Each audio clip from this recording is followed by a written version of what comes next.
Halo guys, bagaimana kabar kalian? Semoga baik-baik saja, amin. Kali ini, Mimin akan merangkum film asal Korea yang menceritakan sebuah bencana alam yang menimpa sebuah apartemen. Bagaimana jalan ceritanya? Yuk kita gas ke filmnya. Di awal film, memperlihatkan arus kendaraan yang begitu teratur, tanpa kemacetan seperti kota kita. Dan sebuah mobil pun tiba di depan apartemen. Sesosok pria pun turun. Nampak sebuah mobil penghuni apartemen yang menghalangi sebuah jalan. Setelah dicari pemiliknya, ternyata adalah seorang penghuni rese yang hampir membuat mereka bertengkar. Setelah terjadi perdebatan kecil, tiba-tiba seorang anak dan ibu muncul dan membuat suasana menjadi netral. Ternyata mereka adalah sebuah keluarga baru yang akan menjadi penghuni baru apartemen tersebut.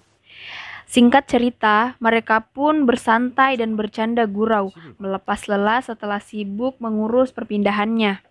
Keesokan paginya, saat sarapan, anaknya bermain kelereng yang membuat ayah heran mengapa kelerengnya dapat bergelinding, yang mengartikan bahwa struktur bangunan tidaklah. Tapi ayah pun cuek dan bergegas pergi. Tibanya di sebuah gym, ayah bertemu lagi dengan tetangga rese itu. Ternyata beliau adalah pelatih di sana. Ayah pun berbasa-basi terhadap apartemen barunya yang miring, namun tetangga itu menganggap hal itu sepele dan mengabaikan semua. Singkatnya, ayah sudah berada di kantor.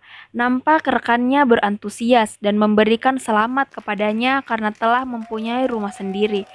Seorang pun bertanya di mana dia tinggal. Setelah disebutkan areanya, seketika temannya itu kaget dan menjelaskan bahwa tempat itu kurang bagus karena merupakan tempat bekas industri pengolahan limbah. Setelah di rumah, ayah pun masih penasaran dan mencoba berspekulasi membenarkan apakah memang apartemennya itu miring. Daripada pusing memikirkannya, mereka pun pergi ke sebuah rumah foto. Ayah pun memuji dekorasi rumah tersebut. Namun tiba-tiba, seseorang muncul yang merupakan tetangga rese itu lagi. Setelah selesai sesi pemotretan, mereka pun makan malam di sebuah tempat yang romantis. Ayah pun memesan Grab. Ternyata yang datang adalah tetangga rese itu lagi. Malam pun tiba, disertai hujan yang nampaknya berpotensi banjir dan tanah yang mulai merosot ke bawah sekitaran apartemen tersebut. Lanjut, keesokan paginya, ayah dan para tetangga menyadari ada hal yang tidak beres terhadap apartemen mereka. Sehingga ayah pun mengadakan rapat dengan seluruh penghuni apartemen itu untuk membahas gejala-gejala aneh yang menimpa apartemen. Rapat pun dilakukan. Setelah berdiskusi perihal keanehan tersebut, ayah tidak mendapatkan solusi dikarenakan tetangga mereka cuek dan nampak kurang mempedulikan lingkungan mereka. Keesokan paginya, ayah beserta rombongan teman kantornya berkunjung ke apartemen dan mereka pun bermabuk-mabukan ria di sana hingga larut malam.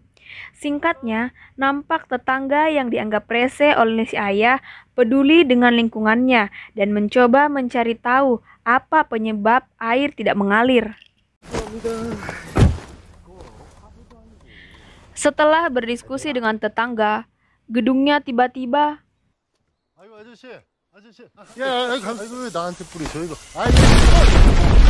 seketika tanah bergoyang, aspal terbelah, dan membuat kepanikan merasuki setiap penghuni yang berada di sekitaran apartemen. Alhasil, apartemen pun terperosot ke dalam tanah sedalam 500 meter.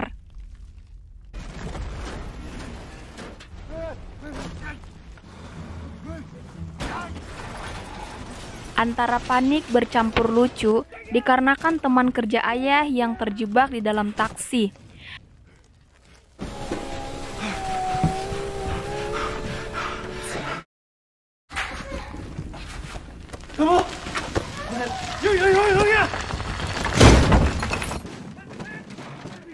Nampak para petugas seperti SAR, Damkar, dan kepolisian yang sudah tiba di TKP sedang melakukan evakuasi terhadap penghuni yang selamat dari musibah tersebut. Kembali ke bawah, mereka pun yang selamat bergegas mencari anak, istri, dan keluarga lainnya. Setelah berkeliling mencari, Ternyata anak dan istrinya belum juga ditemukan.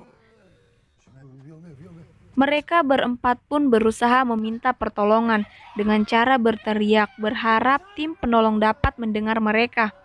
Setelah merasa lelah, mereka berempat berdiskusi, namun tiba-tiba ada suara yang meminta tolong. Ternyata suara itu adalah anak si tetangga yang rese, sedang terjebak di dalam rumah. Setelah berhasil diselamatkan, si anak pun dengan santainya menginstruksikan untuk segera mencari persediaan dan bertahan hidup, sembari menunggu pertolongan. Pemerintah setempat pun melakukan pendataan penduduk dan mengevakuasi keluarga korban ke tempat yang lebih aman. Alhasil, informasi jumlah korban sebanyak 32 luka ringan, 7 luka parah, dan 8 orang dinyatakan hilang. Setelah selesai mengumpulkan persediaan yang tersisa untuk bertahan hidup, mereka pun berkumpul sembari menikmati ayam panggang yang telah dibuat oleh tetangga rese. Ayah nampak sedih dikarenakan kursi goyang yang baru dibelinya telah dijadikan kayu bakar. Tim SAR pun menurunkan drone untuk mengecek korban yang ada di dalam lubang. Alhasil sinyal pun tak kuat yang mengakibatkan drone terjatuh.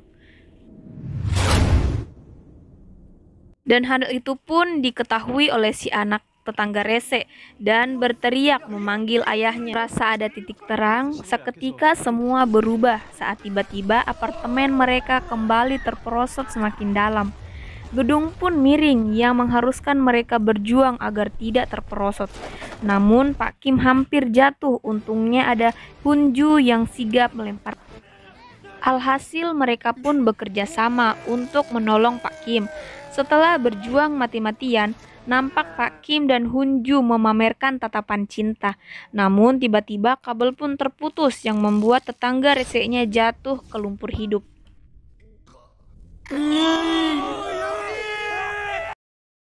Suasana pun makin panik karena anak dari tetangga tersebut ikut melompat menyusul ayahnya.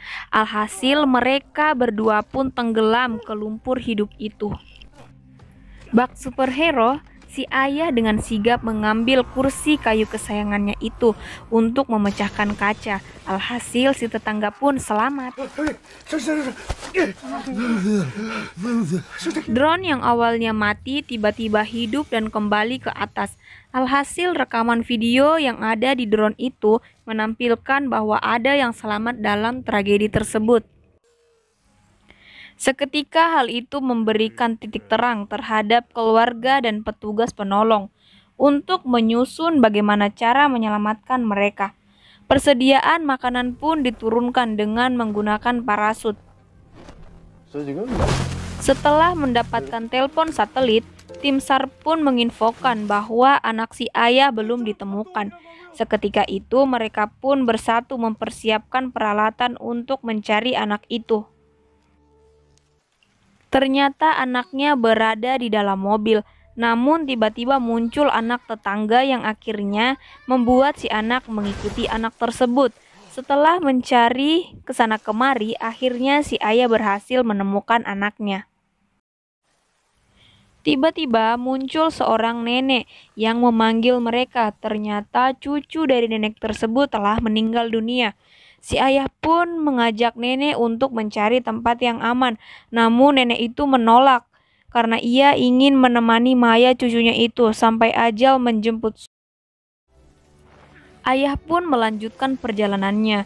Setelah melewati berbagai rintangan, akhirnya si ayah dapat kembali berkumpul dengan teman-temannya.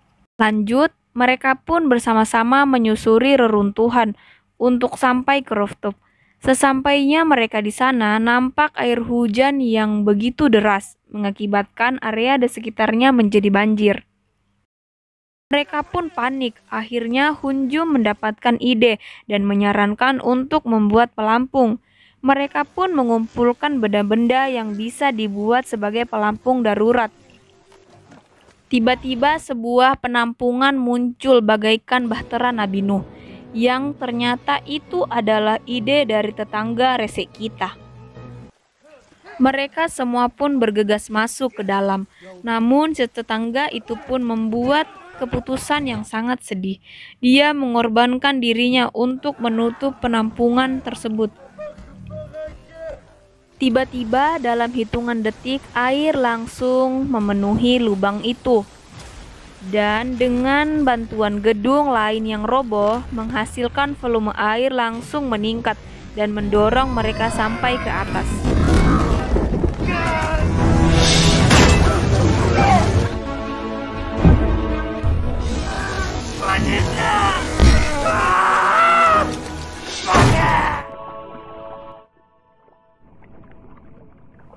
Alhasil, setelah melewati perjuangan yang begitu berat, mereka semua pun selamat. Namun tidak dengan si nenek yang dengan setianya menemani mayat cucunya. Mereka pun bertemu dengan keluarganya masing-masing. Sungguh ending yang membahagiakan. Oke, terima kasih buat teman-teman yang sudah mampir di channel saya. Semoga kalian terhibur. Sampai jumpa.